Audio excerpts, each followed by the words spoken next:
I'm R.A. Schwartz with my co-host, Pat Ralph, and welcome to the WNBA Insider Show.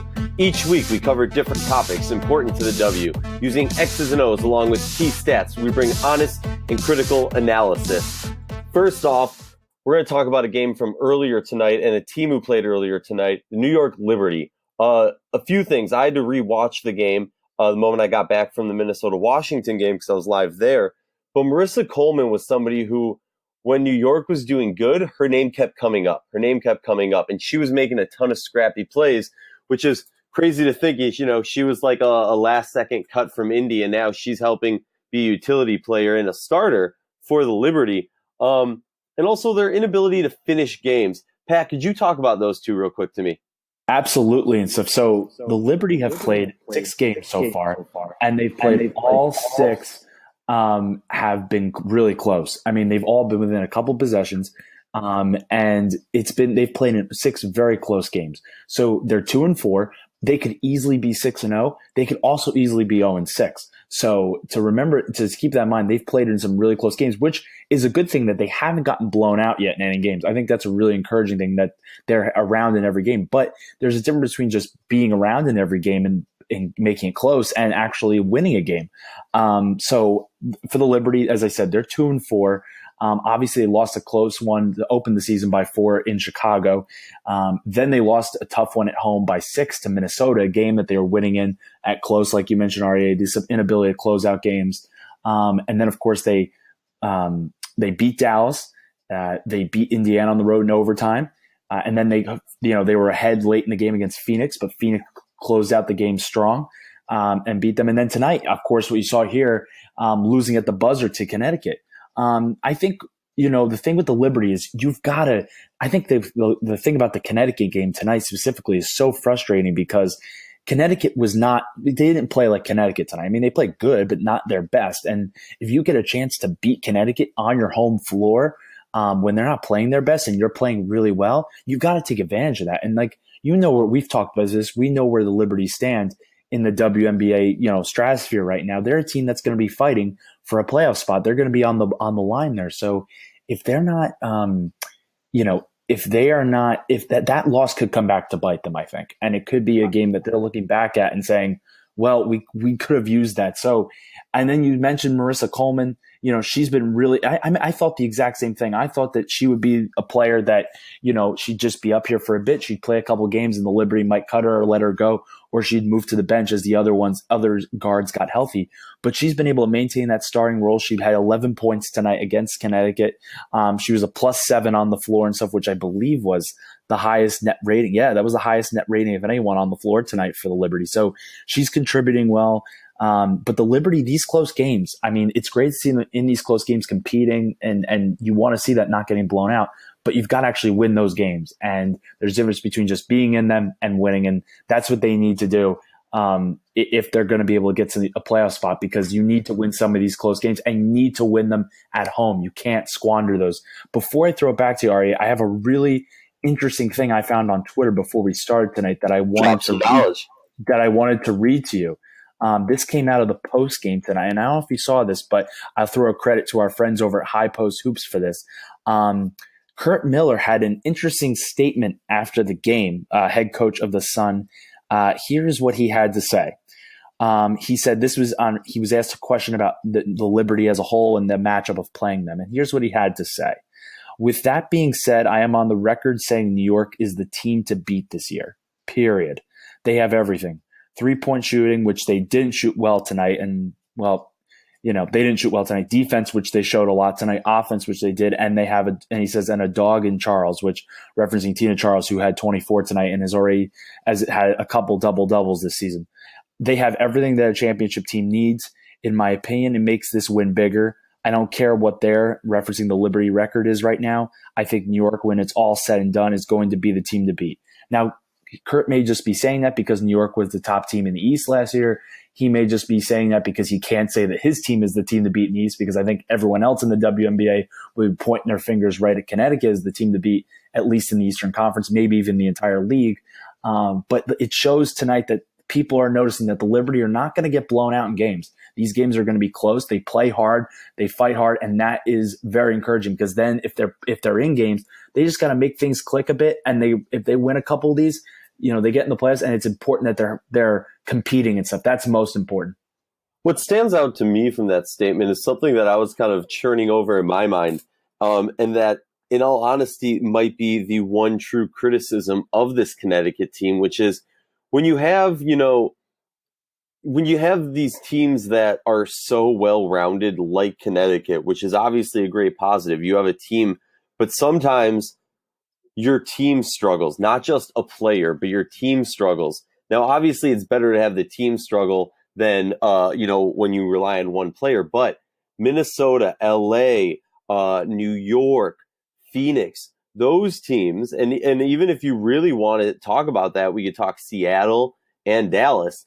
Those teams have players who, when their team is struggling, they have that one player who can step in and do something crazy, And so I think that's really something that can cause a few issues for Connecticut moving forward. And what I've thought is, like, if that's happening, that's a time that, when the team's struggling, Connecticut might lose a game here and there because they are young, because they don't have that star player. And you would think that the Liberty is the type of team that can win it, because they have that ISO scorer that other teams might not have. New York, though, I wanted to point out what you were kind of hitting on. New York has the biggest loss they've had all season, 6 points. Yep, that was to Minnesota. That was the game, and they almost won that game. They had that game, and then just Minnesota was able. It was a difference of a couple baskets that Minnesota was able to make down the stretch. Kind of what they did today against Washington, but that's a whole nother topic for another time. But you think about it. You make a good point there with New York and Connecticut. Is that Connecticut? The question mark I think everybody has right now. I think number one, there's still a bit of they're figuring things out a little bit because now they've got Chene back. They're trying to measure him with Jonquel, and you've got Alyssa Thomas. You have a lot of players who fit well together, but they're still trying to make that mesh, the rotations and stuff. That's still a work in progress, and that's okay. I think the biggest question you want to know about Connecticut is like, okay, they're young, they're talented, they're good we've seen the stats. The net rating is go on WNBA.com, go on the stats, you'll see the net rating. Connecticut is far and above everyone right now, which is how they've played to start the season. But can they win a playoff series? And that's what you're kind of alluding to, I think, Arya. You mentioned LA and Minnesota. Those are teams we know when we get to the postseason, you get them in a series, they can win. Can Connecticut win 3 times against Minnesota and LA? That's really, really, really hard to do. And Connecticut's a really talented team, but like you saw last year, everyone thought, oh, they're going to be in the semis.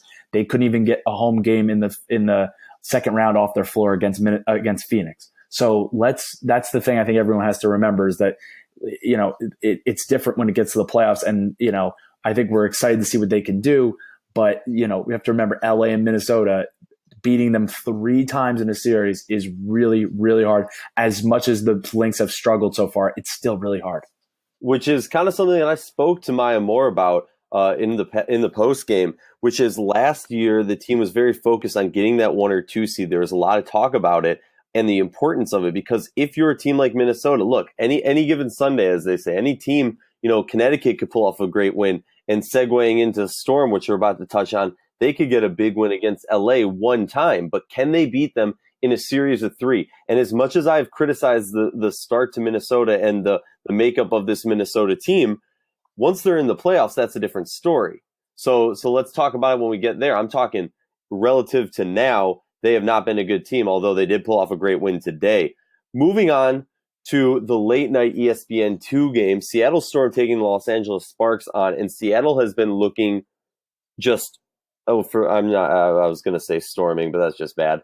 But Seattle has been on point. Stewie with these active hands. Natasha Howard is just mobile. And to a flashback to the Stevens hype train, which we are still on, choo-choo, all aboard, Natasha Howard brings a similar effect of the length, the speed to mirror Brianna Stewart so that you can really run the court in a way that Los Angeles has looked tired and old, if you will, in comparison to the Storm. What have you seen so far? What are your thoughts on this game? Well, so far, I mean, that start they got to outscore the Sparks 24-9. You just look at the score and you're like, what is going on with LA? LA is one of the best home teams in the WNBA. And to be able to, be up by 9 at the half and to be, almost dominating LA like this is really impressive. We talked about this coming into this game. That Seattle, they've played really well so far this year. They're 5-2, but I think we were wondering, okay, they need a real statement game, a road statement game against a team that can, against a proven team, a championship team. And we are seeing that right now. That can they, obviously we're recording this now and the result will go live, after this podcast we're recording. So I may look like we may sound like idiots right now, but if Seattle can get a win in Los Angeles, that's going to turn a lot of heads because Los Angeles is playing really well so far. The Sparks, not surprisingly, are already, they're going to be one of the top 2 teams in the league, this 2 or 3 teams in the league. But the Storm, if they can show that they can win an early season game in LA, that's a lot of confidence for a young team like that. And it shows that they're a serious team. And what it is for the Storm for me is they're a team that is, which it can be a good thing, but I also think it's a little bit of a bad thing is, they're a team that if they're hot shooting the ball well and they're hot from the field, they're not going to lose. I mean, when they shoot the ball well because they're an outstanding offensive team and they're on fire, they're not going to lose. But it's one of these things where if they're not making shots, that's my only concern if they can win. However, though, so far early this season, they're showing signs of having improved on the defensive end and being a more balanced team. So I'm encouraged. I think they're a fun team to watch. I'm not going to lie. I like these new green jerseys they're rocking, these new away jerseys, the new Nike ones. I'm liking watching these pretty good. But yeah, I mean, Seattle, this is a game they need to have tonight just because it boosts them and brings about so much confidence. If they can get an early season win in LA, it shows that, hey, we're here to play not just in the West, but in the entire W. It sends a message to the whole league, kind of like you're saying, that says, how everyone's kind of expected us to take that leap? We're doing that now, and we're doing it with pride and power. Brianna Stewart at the half, 12 points, 17 minutes, only 3 rebounds. But then you flip it on over to Natasha Howard, who's also got 12 points and 7 rebounds in 17 minutes. Those 2 bigs down low, I can't speak enough about their flexibility and their ability. Something that I want to shine a light on before we move on to LA. There's only one team right now that has 2 scorers in points per game, top 10 in the league. Seattle. A lot of people would think, Nneka Ogwumike, Chelsea Gray, Odyssey Sims, even Candace Parker when she's come back. But no, Nneka's top 10, Chelsea's not. So I know that's just points, and we can talk about assists. Chelsea's up there for assists. We can talk about rebounds. Stewie's up there. But what I'm talking about, and Candace is also up there too, but what I'm talking about is Storm have used their strength to attack the weaknesses. Kind of like people often will debate, do you game plan for their strength, or you just kind of play your strength and make them game plan for you? And Right. What Seattle has done is a perfect combination of that and have really looked vet savvy and used the speed to a positive. Right. What have you seen out of LA? Speaking of Chelsea Gray and Nneka, I mean, can anybody stop the 2 of them when they're going? Well, I mean, Chelsea Gray right now has to be, if you were to say right now today, we stop the season, and if we were to say, Pat, draw up an MVP short list right now, you'd have at least 2 players in this game tonight would be on my short list, and that is Chelsea Gray and Jewel Lloyd. And you mentioned before with the Storm, you were referring to their scoring prowess with Jewel Lloyd and Brianna Stewart. Stewie would be right there, not too far behind, I'd say. But Chelsea Gray has been playing really well for them so far. Now, tonight, she's got 8 points on 3 of 5 shooting, so she is doing that. But she does have 3 turnovers, so she's been having one of these games where she's a little bit all over the place. It's just been a rough start for LA. I mean, they already have 9 turnovers. Seattle has 11, so both teams have just kind of been all over the place. But in comparison with what you talked about Seattle is shooting the ball really well tonight. Sparks aren't. Sparks are 20% for shooting only 20% from 3. They're struggling a little bit tonight on that. They're, right now they're getting out rebounded and stuff. It's the Sparks, what I like about them and stuff, and we've talked about this, is that they have the talent. And like the thing is, as I said, they got off to a slow start tonight. They were able to, outscore the Seattle by 6 in the second quarter to get it down to 9. Like that's a very, manageable deficit for LA at home. Like they could get, I think, I'm not going to lie, if I'm the Sparks, I have to be feeling pretty good to only be down 9 at the half with how that first half went. What do you think? Do you think that LA should be feeling good right now with where they are? Or do you think, am I being a little bit fool's gold that this is too good to be true? Fool's gold, but also I hear what you're saying. I love to play, the devil's advocate, so I'm going to. To me, it's going to come down to a few key stats. Mm-hmm. Free throws, not even free throws made, but free throw attempts. All right? Rebounds and turnovers. Right now, I'm just looking at those. Seattle's got 12 attempts. Yep. LA, 7. All right. So if LA is going to get their guards working, and even to get NECA working and Candace working, really any of their players, start getting to the paint and taking advantage of that and their shiftiness to get some more free throws going. Turnovers, kind of like you said. Now, LA has 9 so far. Seattle has 11, so they are winning in that. But this is not characteristic of LA to have that many this early on, all right? And then the other thing is rebounds. Rebounds, LA needs to figure out a way to respond to Seattle's lankiness. I mean, they got go-go gadget arms, right? And Los Angeles has the size. I want to see them body them up and push them back, and that's what they need to do. That's it, Pat.